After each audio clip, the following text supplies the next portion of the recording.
Trans-Siberian Orchestra for 2 amazing shows at Target Center December 28th, 3 p.m. and 7:30 p.m.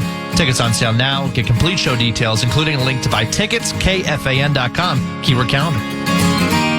Well, if our next guest is at the arena formerly known as the X, he'll be at the wrong place. How could I forget? I mean, we just talked to Billy Guerin yesterday. Our favorite hockey team, the hottest team in all of hockey, is on the road in Pittsburgh to take on the hated Penguins, and that is indeed where Russo Radio now originates. It's the whole fallness debacle is kind of sad because yesterday I started the show with very positive, wild hockey conversation, especially involving the kid goaltender. And then we also had Bill Guerin on, and he didn't hear the start of the show, or pretended to not hear it. And then he texted Guardsy after Guerin was on to say, did Guerin have anything interesting to say? So you can't win with Russo, with fallness. I mean, it's like he wants to whine and complain, too much basketball talk, too much negativity about the Wild, and then he just ignores it when we go positive and doesn't even pay any attention. Yeah, no, he's just there to complain. I mean, and everybody knows it. I mean, Gessling ripped him. So, yes, so everybody, that's true. Everybody's in on it. So, like, everybody just knows exactly what he's about, and it's about negativity and, all that type of stuff. So, now Fallness is the greatest. Of course he is. I mean, it's all meant in kind of good fun occasionally. Yeah, no, you rip people you love. Yeah, that's what they say. Anyway, that's for sure. Yep. No question about that. He must really, really, really love me. Oh, he rips me every day. He does. He's kind of hard on you, isn't he? Yeah, he is. I don't know that anybody's harder on you, to be honest. Yeah. Yeah, I think I deserve better. I'm such a nice, positive, glass half full person. Well, you put him on the map. I mean, that's the thing. No one even know that Fallness exists without you. Think about it. Exactly. I mean, he got a bunch of candles sent to him. My theory is he's now getting like 10 to 20 candles every year, and I'm out of the loop because I got ripped for not sharing properly the candles that came in for both of us. So I think it's going to be held against me forever. I never get any candles anymore. He still gets a bunch of them. Yeah, I'm sure he does. Clearly, I've been in his booth lately. He's got different scents now. So I think that whoever sent you those candles to begin with, he probably gave his private address to that person. Well, here it is. In fact, is this one of his burner accounts? Let's see. No, this maybe it is. It's a 651 number listed as Guardsy's Conscience. 7 minutes late to get to hockey talk. Typical. So if that's not a Fallness burner, it's somebody on his behalf. So Guerin said he was very disappointed in me yesterday because he said I was way too positive and I didn't have my usual edge, and he was disarmed by the whole thing. He was very confused by it. And I said, well, right now, I mean, it's hard to complain too much about what's been going on lately. The question, obviously, is can it be sustained? That's always the question. But what are we seeing? Is it all defense in front of the goalies? Is it all goalies despite the defense? Or is it the proverbial combo platter that has gotten us to a place where we are routinely yielding 0, 1, or 2 goals rather than 4, 5, and 6 goals? Yeah, I mean, I would have said to Billy, give it a week. Because yes. This interview could have a very different tone than next week's interview with me. Yeah, I mean, I think it's all of the above. I think, after he ripped me this morning for chirped me this morning for being on the road, because I've done very few road games so far this year, I told Matt Zuccarello I kissed his butt and told him that this was all because of him. This is after Matt's decided to chirp me for 5 minutes, but I mean, look, since they haven't lost in regulation since Matt's has been back in the lineup, and I know that a lot of us, a lot of fans even rolled their eyes that we were acting like that Matt Zuccarello's injury was such a huge deal to start the year, but it really was. I mean, and I know that we're talking about a 37-year-old and all that stuff in the last year of his contract, but he adds so much to, one, Kirill Kaprizov's game, his overall mood, but what it does to the lineup on a team that doesn't have a lot of offensive depth. So it now, puts Boldy in a much better spot where he's now freed up, because if you're another team, you're going to be really concentrating on Kirill on a separate line, and they've gotten more balanced scoring up and down their lineup because of that. But this really does start in their own zone and in the neutral zone. They've just been so, I didn't like the way they played the other night, but they won the game. So that's all that matters. As Matt Boldy said after the game, nobody's going to remember, if they make the playoffs several months from now that they played bad and won that game. The reality is that they've just been a much better team defensively. They've gotten much better goaltending from both Philip Gustafsson and Jesper Wallstedt. Wallstedt's gotten them points in all 7 of his starts. They have a 6-game point streak coming into tonight's game, and it felt like that loss against Pittsburgh on October 30th or October 29th. 30th, it really was the turning point. It was the next day where Jared Spurgeon had the meeting, and ever since they've gotten back to more of what we expect their identity to be, which is a direct north-south type team, hard forechecking, taking care of their own end first, and they've gotten enough scoring to get through right now. But it's crazy, the numbers in the month of October compared to now. Like in the month of October, they trailed in the second most amount of minutes in the league. Now they've scored in 10 straight games. Scored first. Scored first. Right. Excuse me. And their goals against, it's second in the league. Actually, it's now best because San Jose gave up a bunch of goals yesterday. But so they've now, in the last 9 games, they have a 1.89 goals against average. In the month of October, they were at the bottom. Their penalty kill in the month of October was 60%. It's 87% in the last 9. So everything about their game has just absolutely improved here. So it is a combination of everything. Gus Bus, I think, is starting tonight, and there are a lot of people saying, well, why? Go with the hot guy. Mm-hmm. But as you point out, I think, to me, what's interesting is that clearly we're seeing the ascension of Wallstedt to a place where whatever the percentage between the two goalies was kind of anticipated as being before the season started, I got to believe it's going to get a lot closer to 50-50, even if it's not 50-50 on the basis of what we've seen thus far, correct? Yeah, and I think it very well could be 50-50. Like, they are... John Hines is like, don't hold me to a strict rotation the way the Carolina Hurricanes do it, but it sure sounds like that. I mean, for the first part of the season, other than one game, Wallstedt was pretty much a back-to-back starter, and now he is going to start Sunday's game most likely in Winnipeg with a day off tomorrow. So that's very different than what we saw. The other thing that I think we all are forgetting, because Wallstedt has been so great here lately, is that Gustafsson's last 2 or 3 starts have been really, really good as well. So in this type of season, look, we just saw Connor Hellebuck today. Tomorrow he's having a procedure that's going to keep him out 4 to 6 weeks. This is a condensed schedule this year where it just seems like injuries are running rampant throughout the National Hockey League. The Wild played an 8:30 game a couple nights ago. Players didn't get back into their homes yesterday until about 1 a.m. They flew here less than 12 hours later, and then tonight they fly to Winnipeg for an afternoon game Sunday. So I think John Hines was also looking at it like, Wallstedt very well could have been, extremely fatigued today. So let him work with Freddie Shabbat a little extra in the morning and start Gus tonight, and maybe they can get on a roll here and continue getting great goaltending from both of them. Are we happy so far with the Urov promotion? What's the scuttlebutt around the club? Yeah, I thought he was really good the other night. I didn't think the line was great. As John Hines said, it was a mixed bag, but I really don't think it had a lot to do with Urov. There were a couple defensive plays where he got on the wrong side of, say, Jackson Blake, and the Wild got fortunate in those plays. But I think that Urov, he gets an assist on his, second shift of the game. He gets another assist for his first career multi-point game. I thought defensively he was really good. Breakouts, he was really good.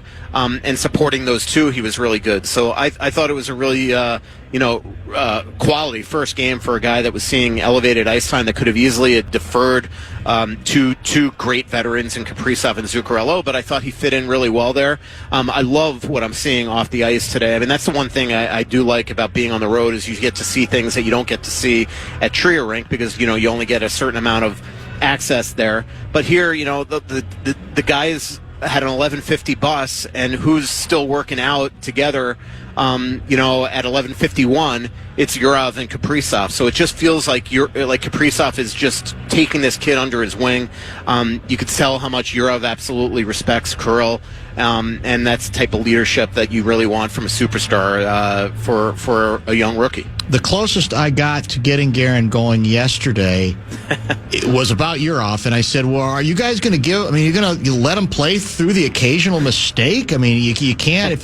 It's a catch-22. You want him to get better, you got to give him a chance to get better. And he very snappily replied, this isn't a developmental league. Nothing is going to be handed to anybody. And that goes back to the central, balancing act that you and I have talked about before, that there's some truth to what he says. You can't hand there's too much at stake. But on the other hand, you do have to try to find out. And the only way you find out is to let a guy occasionally play through perhaps a lousy performance. Yeah, I mean, look, first of all, you got to look at Bill Guerin's history, right? He grew up in the New Jersey Devils organization, and the New Jersey Devils and Lou Lamoriello had a very big development plan where guys had to spend time in the minors and develop. And so that's just sort of the way that Bill Guerin learned the craft. Then he goes into management, and right here in Pittsburgh, he was their head of development essentially for years. And so he truly believes in a path here. But then you also look at the Wild's organizational plan, and what you could agree or disagree if you're a fan. I totally respect it. But they are in a win now mode. This is not a team that's just going to be like, first of all, they don't have prospects like Logan Cooley and Macklin Celebrini and these guys. Okay. But the other thing is that they're, the San Jose Sharks, the Anaheim Ducks, these type of teams that have stunk for a while, that have had the beneficiary of being able to draft at the top of the first round every single year, they are in development mode where they are willing to let these guys play through mistakes, where the Wild just are not willing to do that. And so you also have a coach, and I know Wild fans seem to think that John Hines hates young kids.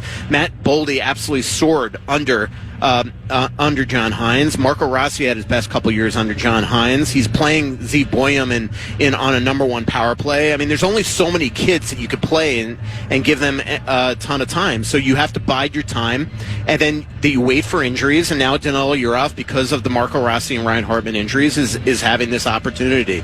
So they are in a win now mode. But when you have a coach that's coaching in a win now mode, he's going to go with guys that he knows and trusts, and that's Marcus Johansson. That's tonight Zach Bogosian getting back in the lineup for Damon Hunt, who's played well, but he's had a couple really rough games in a row. So I think for the most part, I think that John is doing essentially what he's been told, what he's tasked with, and that's to get this Wild team into the playoffs so they can hopefully one of these eons go on a run. A lot of text coming in. Russo Radio is indeed joining us from the road. Foligno hasn't scored, right? 612 guy. Worried or still contributing? I think he's contributing greatly. I mean, look, the last couple of weeks have been his best hockey. I think the first 8 or 9 games, maybe longer, he was like a lot of guys on this team that just looked lost, was trying to do too much, was on his own page. He admitted that to me in the story that I wrote yesterday about the team meeting that him and Brock Faber and Jared Spurgeon kind of opened up the curtain and let me in on. But I think that even though he's not scoring, he's been much better defensively, and he's making an impact on games physically. So he's looking much more like the Marcus Foligno that we've grown accustomed to seeing in the last 8 or 9 years that he's been in Minnesota. So I do think that, it's going to come. He badly needs something to go right offensively. His line's been much better, at least when Yurov was centering it. I didn't love them the other night with Trenyan and Hinostroza. I think Trenyan just looks awkward to me at center, but they have no choice right now. But I just think that Marcus is playing, as well as you can expect for a guy that obviously doesn't have a goal. I know that fans want him to, fans, I mean, we all look at stats. Nobody 21 games into the season wants a goose egg in their goal column. He is not happy about it. He mentions it constantly. I've never covered a player that's in a slump like this that constantly brings it up to the media. It's almost like a disarming way to if I keep on telling you, you're not going to rip me for it. It's kind of like that. Free treatment, yeah. Exactly. That, yeah. But look, I mean, I think he's playing well, and the one thing I know that Wild fans have asked me a lot about him and Hartman and potential trades. I mean, first of all, Marcus has a full no move, but 2, even if he didn't, he's the one guy on this team that I just think Bill Guerin he could trade him tomorrow. tomorrow if Marcus would waive. Like, teams call about Marcus all the time. Bill has mentioned that to me. But he just believes that he's so important to the fabric of that locker room that I just think that he would never move him. And again, he's not. I know that fans want him to score, and you got to score. You know, in a league where there's 4 lines that are rolling, and he's on the 3rd line and gets significant ice time. But I think that, you know, he impacts the game in different ways beyond the offense. But obviously, they need him to start contributing in that way too. Speaking of centers and lack thereof, this comes from Jacob in Maple Grove. Why did the Wild trade Freddie Gaudreau with the lack of center depth? For what little they traded him for, it's not like that was a no-brainer move to get rid of him. Yeah, I mean, you know, in a lot of ways, it's because of a lot of the things that the fans want, and that's not a guy blocking Danila Yurov. I mean, I think that, look, I you know, it's funny that fan brought that up, because I've actually, you know, started to ask around the last couple of days if maybe the Wild would want to try to get Freddie back, and coincidentally, Freddie's right now at their team hotel, because the Kraken are playing the Pittsburgh Penguins tomorrow, and they're at the same hotel right now, so they could just grab Freddie, but. You know, I think it was to open a door for Yurov, so he had an easier way to make the team. It was to, you know, open doors for guys like Liam Ogren to make the team. So it was one way to kind of open that. The other thing, to be blunt, is even though he had 15-team no-trade clause, Seattle wasn't on it, and, you know, there's only a certain amount of guys on this team that you can move to make changes this summer, and I think that was sort of a big reason. You know, they wanted to upgrade in their bottom 6 and get Nico Sturm. I think look, Nico's going to take warm-ups tonight. The hope is that he'll play Sunday. The fact that he is taking warm-ups tonight for the first time since 2022 with the Wild, by the way, I think that shows you that he's definitely playing Sunday. So I think that was another thing, is that they always had in their mind that they wanted to go get a different type of center this offseason that wasn't Freddie. But you're right, with all the injuries they have right now, Freddie would be extremely useful. Brandon and Becker, regarding Ogren falling out of favor among scouts league-wide, could we see him traded this season before his value tanks, or are the Wild content just playing him on the 4th line when he's up with the big club? What I love about that question, it's clearly a Athletic subscriber, because I put that in the mailbag the other day. But I've talked to a lot of scouts lately, and I included that in the mailbag, that a lot of the scouts that come to Grand Casino Arena are scouts that also have Iowa on the circuit. So they've seen a lot of him, and they just say that he looks like a very different guy. I think he's thinking too much. I think that, you know, he's so trying to be an impactful player that he's constantly thinking like where you're on the ice and things like that. And when you do that, it just makes you look slow and play slow. And so he probably just needs to be a little more carefree and just go out there and play and do what he's done for years. But it doesn't matter. It does not matter who you're playing for. You got to control what you can control. And Liam Ogren obviously is not going to get a lot of chances to score playing with Ben Jones and Tyler Pitlick, but it doesn't mean that he has to look invisible on the ice. And it could be up to him to make that line, make it some sort of impact, both physically and offensively. And so he's just got to be better. But to that person's point, I think one of the things I threw in the mailbag is one of the things that I've learned covering this game for a long time, especially when you have a first-round pick. If you start to get the impression that that guy is going to be somebody that's not going to make it make it at the NHL level with the eyes of a scout that you thought that he was going to be, you better trade him before everybody else in the league realizes it. But the danger in that is that if you trade him and then he breaks out somewhere else, you're going to look stupid. So they really got to make a very good assessment and analyzation of his game right now and decide this, because I do think that it's getting a little worrisome right now, just the lack of impact that we've seen so far at the NHL level. But I still think that he can be a great hockey player, but he's got to be more assertive on the ice. We got to see that shot that we always see in practices, and I've said this to you before, but there's a lot of players in this league that I've covered that look incredible at 11 a.m. and look awful at 7 p.m. And so far he looks incredible in every practice that I see him at, and we haven't seen that so far at the NHL level. When is Nico back? The hope is Sunday. He's going to warm up tonight. I'm going to get him after the game now that he's been activated off IR, and have an off-day story on him tomorrow. I know that he's definitely chomping at the bit. Lastly, from your perspective, the most interesting nugget you gleaned out of what you've reported on the players-only meeting? I just think that I think it was just a unique meeting. Usually players-only meetings, and trust me, I've been in many in this building. It seems like every time the Wild come to Pittsburgh, it's like, a calamity about to happen. We've been in this building when Eriksson Ek's broken his leg, closed-door meetings, when Bruce Boudreau forgot to put a defenseman on the Joe, you remember that one? Joe O'Donnell's sitting next to me. Bruce Boudreau forgot to put a defenseman on the starting lineup, and they had to play a defenseman short. I think it was Patterson or Quincy or somebody. So it was definitely Patterson. So I mean, it seems like it's always there, but usually the player meetings happen after the game. You always tweet about it when you're a reporter. Door's still closed 15 minutes after, so they're having a meeting. This one, it was substantive. Like Jared Spurgeon immediately told Marcus Foligno, "I want to do it tomorrow," and the leaders had text conversations on things to talk about, topics to bring up.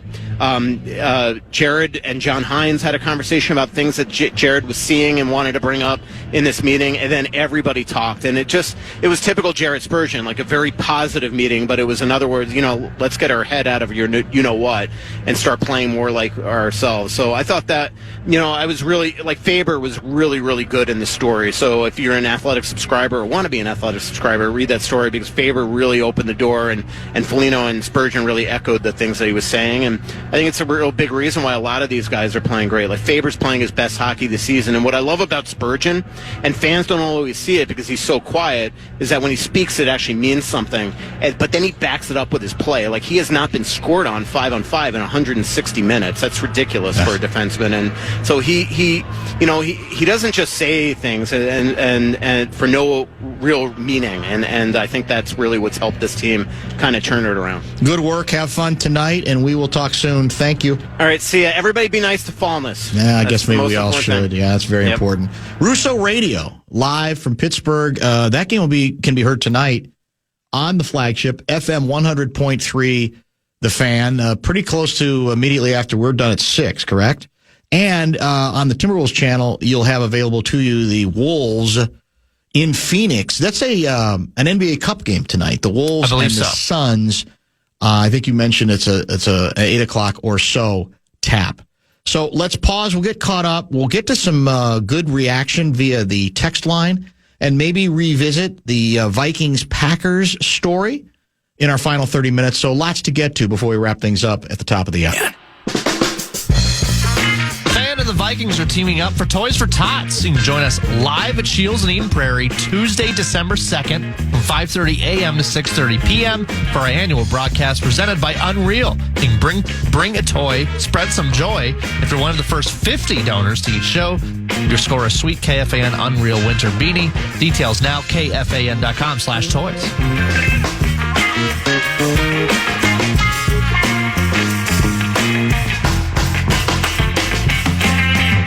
Lots of good text coming in on a number of subjects throughout today's program.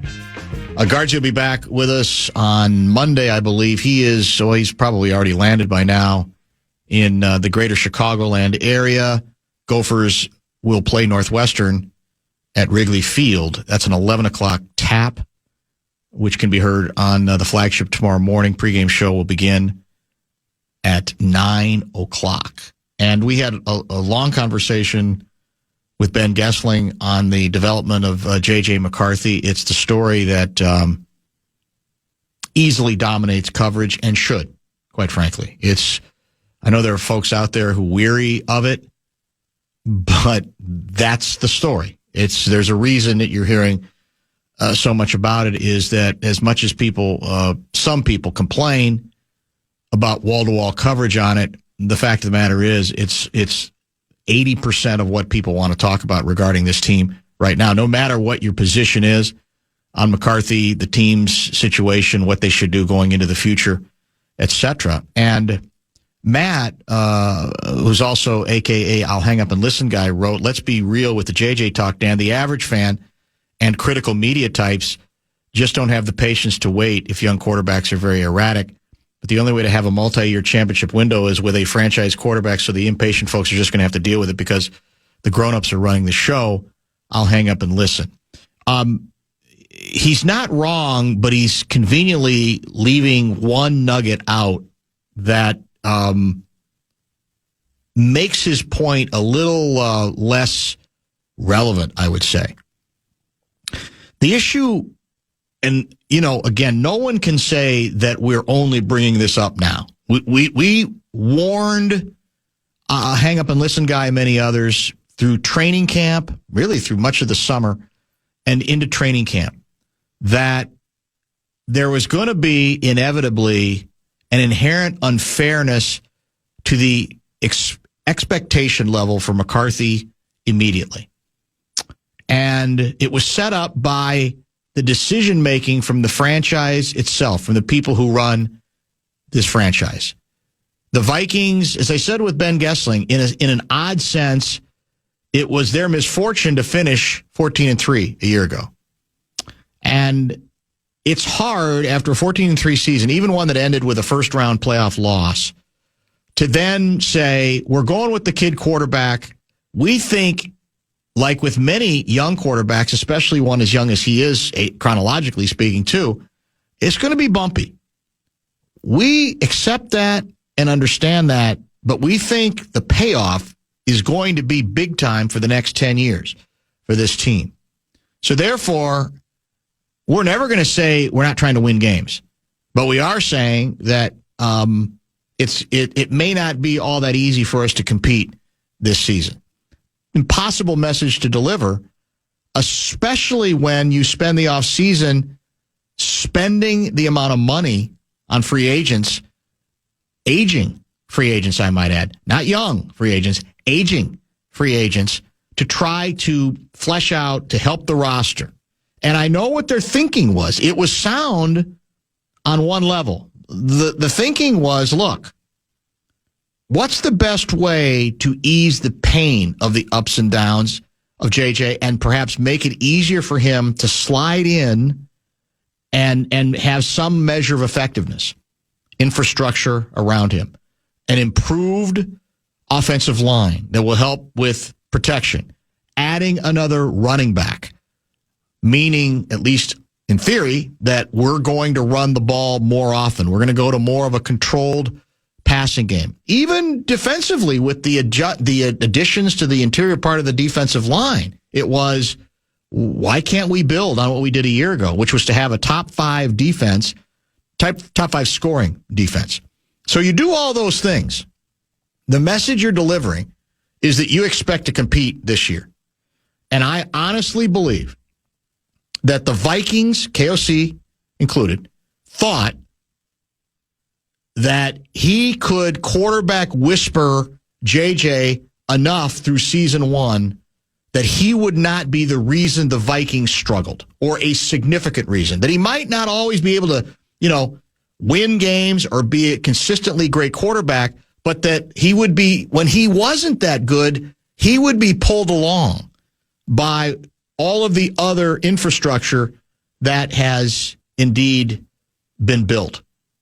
So to Hang Up and Listen guy's point, patience is harder, not because people are unaware of the fact that it takes time on many young quarterbacks. Patience is harder when you send out all sorts of messages by your activity in the offseason, especially, that seems to indicate you want to be a viable playoff factor this year.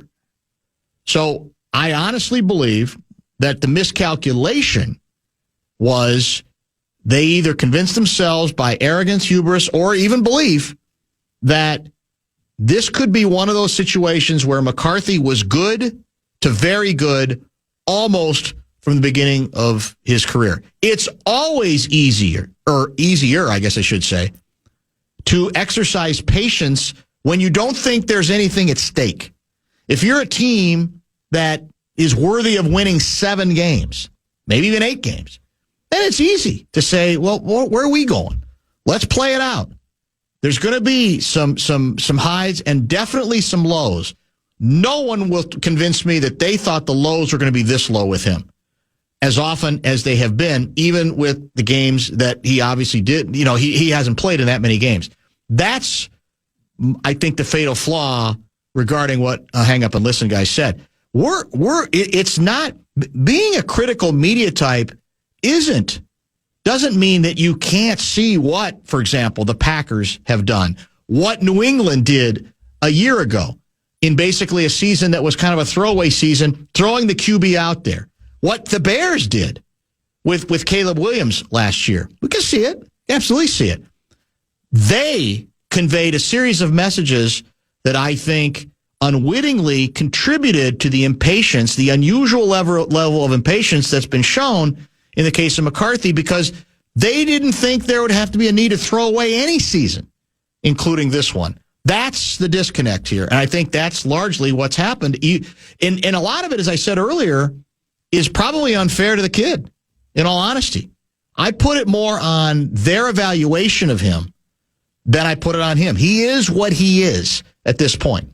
In addition, if you talk to people off the record in the league, they'll tell you, they too know the process, that the process takes time, that it's not a straight line, and it's stunning how bad a quarterback can look and how much of a reversal can come if he just keeps being thrown out there and he learns things. All of that is, undeniable. But what they say and what I hear is, this feels different. This feels like some of this stuff is so fundamental that, Salisbury told us yesterday, much of the stuff that the Vikings with O'Connell and even JJ are talking about, he said, these are off-season things that you have to deal with. These aren't things that you can really have much of a chance to succeed if you're having to deal with them in terms of the repetition, in terms of him being able to have the right stance and the right, throwing motion, pass after pass. It's going to be pretty hard to get those breakthroughs during a season. And to that extent, I think what that underscores is that he's not as far along at this level as they thought he was going to be. And again, if they were a throwaway team, then I think there would still be, there's always, Chris Carter said it, there's always going to be it's an evaluation league. It's a performance league. So you're always allowed. Carter was allowed. He didn't say anything wrong when he responded the way he did to what took place in this last game, that there's still going to be in real time evaluation. Trust me when I say there's certainly evaluation if he's playing well.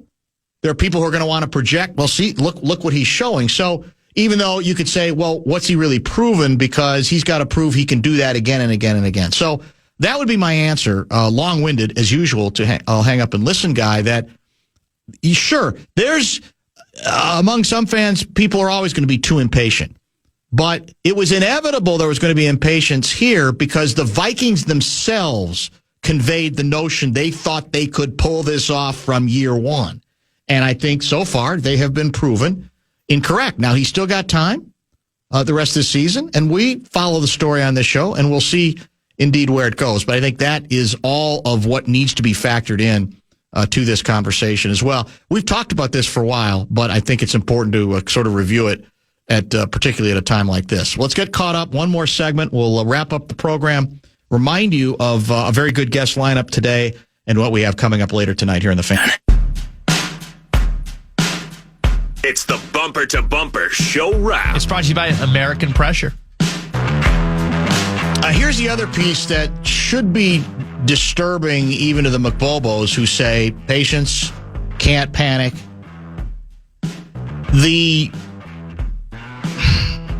condition of the team that McCarthy inherited is vastly better, even with the injuries, vastly better than what most young were building into a franchise quarterback has to work with. I cite an endless series of examples, New England being one with Drake May, Caleb Williams. You want to go further back, you can go through the list. That also should make it less problematic it should make it less likely that a quarterback could look this ill-equipped for significant parts of games. Ill-equipped tends to make more sense if the team you've inherited came off, 2-15, or back in the old days, 1-13, something like that. Because those teams are tending to start over, and they're still very much in building mode, which the Vikings are not. That's the whole point of building all the infrastructure. And I'm aware we've had injuries, but that's not. There's too much skill on this team for me to think that, well, he's got to elevate everybody on the club. He's got several skill players offensively that should be able that it should make it pretty easy or less demanding of him to actually, in a Patrick Mahomes kind of way, build everybody else up. I want to thank an outstanding array of guests today, notwithstanding Gerby, who joined at 3:30 this afternoon. Also had a good conversation with Gessling on this and many more things related to the Purple. And then Russo Radio, live from Pittsburgh, where your favorite hockey team is back in action tonight on the Fan. In fact, that's why we're going to be out at 6 o'clock today. Sermons, 1 hour edition. Are you in this week? Or yes, are you sir. On your way to Green Bay? No, I wish. You wish. You wanted to be. I'm sorry. You're still working on it. What if you get a ticket offer tomorrow? Then what? Could happen? We'll see what happens. You can't say. Okay. I mean, I'm open to it. We will, I'm sure, review, further preview, Vikings-Packers, review Gophers Northwestern. Is this a trophy game? I don't think there's a trophy for this game. I don't know. I don't recall a trophy for Gophers Northwestern. If it is, it's not worth much. Well, no, that's sad but true.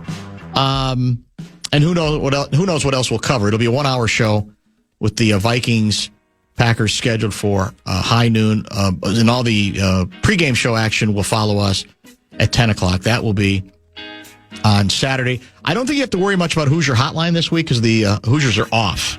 Much deserved week off before they prepare for the Old Oaken Bucket game against the Purdue, the pretty dreadful, although occasionally competitive, Purdue Boilermakers. So the hated Boilermakers? Very much hated in Indiana in that rivalry. And at that point, Indiana would finish the regular season undefeated, and that would mean playing Ohio State for all the marbles in the Big Ten title game. I still have a difficult time believing it. Thank you for texting. Thank you for your participation in all of our activities today. And we will talk to you, as I said, Sunday at 9 a.m. right here on The Fan.